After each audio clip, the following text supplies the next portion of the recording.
Well, today I went to the annual rare fruit tree sale at our local civic center. It's always the Sunday after Mother's Day. So today I got 4 items. I got 4 trees.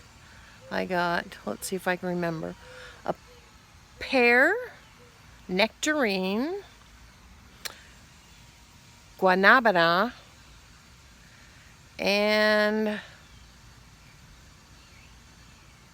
something else.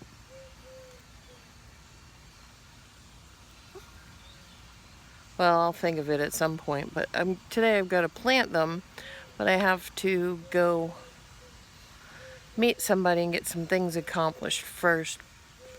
Although it does look like it might rain, so now would be a good time to get them in the ground. Anyway, digging in the yard always gives me a great sense of peace, as you know. So maybe I need to get a little peace on before I go get my functions done.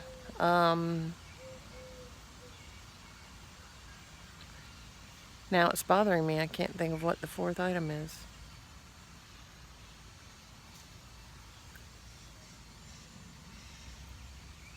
Well, it must be great. Maybe something. I think it was something I saw in Cuba. I don't know, but hey, I've got peace. That's all that matters. This is Lisa, your stylist, with a piece of me moment. Have a peaceful day.